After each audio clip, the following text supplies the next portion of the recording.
Hey everyone, it's Ron Kim reporting to you from downtown Flushing. It's been a couple of weeks since I reported to you, but I'm back in the district after a long week in Albany. I'm doing my weekly check-ins with my constituents, going apartment to apartment, door to door, checking in on their needs. And I am here standing in front of a building on Roosevelt Avenue. It's the first building that I lived in when I moved here from South Korea as a young boy, and I lived in 4 different apartments on Roosevelt Avenue.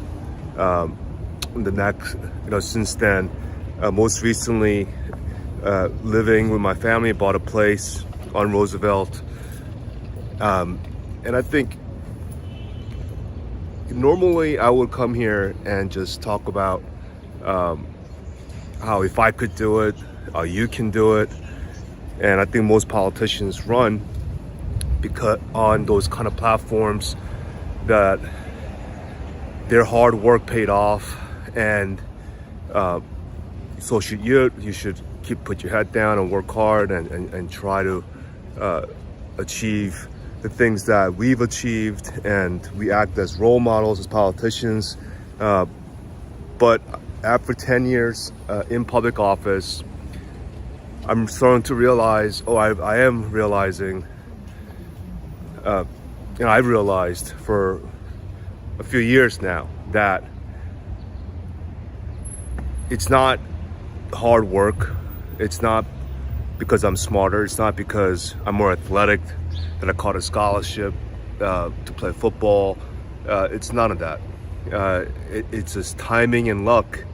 And the fact is, there's a lot smarter, faster, more athletic kids than me that I grew up with that never made it. They never got a scholarship to play football or never went on to go to college, and they've been stuck, working the same job, making minimum wage for the last 20 years.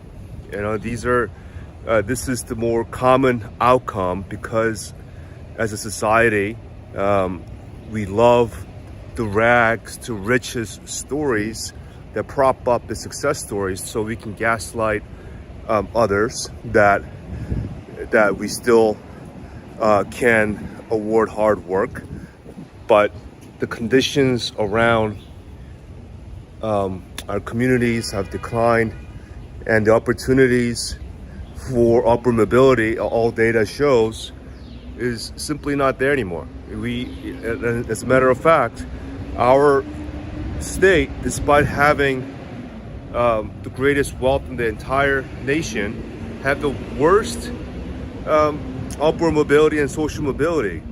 So what that means is that our corporate media and everyone that controls the narrative politically, they love politicians who can weaponize their race, gender, immigration status to gaslight the public.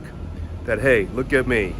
I grew up in this one bedroom apartment as an immigrant with my parents, but now I'm living in a nice apartment with the family. I own my own place. Like, if I can do it, so can you. You just need to work hard. That's what everyone wants to hear. That's the gaslighting that institutionally, systemically, we reward in politicians. And I'm saying it's not good enough anymore. It doesn't lead to solutions. We shouldn't be gaslighting. We should be gaslighting. We should be telling the truth about the declining social conditions that make it almost impossible for new Americans, people stuck in intergenerational poverty, trauma, to break out of those cycles. We simply no longer have the government administrative capacity to take care of these people who are stuck in this vicious cycle of poverty and trauma. So unless we are honest about where we are as a society, all we're doing now is as my friend Charles Kahn from Strong Economy for All pointed out yesterday, is naming the problems without offering the real solutions. So what are the solutions? We need to deconcentrate wealth. We need taxes, a just tax system that treats the wealthy, who's ultra wealthy, the same as any other worker in this country. Why do the wealthier class get preferential treatment in the rates that they pay in terms of capital gains and other taxes that's not even tax? And why is it that if those capital gains don't come through, they get a tax break and they can write those investments down? I mean, we literally offer socialism for the ultra rich while everyone else is taxed double, triple, and expected to pick up the tab to make the public work. But we have to start realizing that real economic development, real growth, smart growth, whatever growth that you want to put in, talk about, can only exist the right way if we allow to have a fair economy where we have upward social mobility and hard work does truly pay off.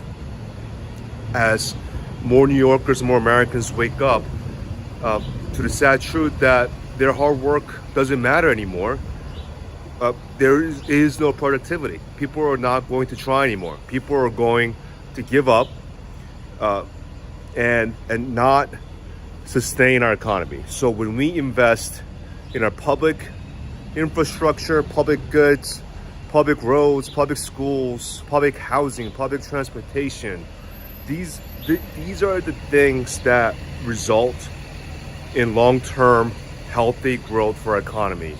When we build sustainable systems, more people want to come to our communities, to our city and state, to raise their families, to make a long-term living in our state. And those are the things that attract talent. Those are the things that attract companies. Bribing corporations and trying to bribe billionaires to stick around in the artificially created fear of capital leaving New York is just a big giant scam to continue to exploit and extract as much of the taxpayers' money for people who don't need a cent of it, because they're not reinvesting that money back into our communities. They're not creating new jobs, and they're just hoarding all that money away, your money away, into their savings accounts. And we need to end those breaks so we can reinvest in our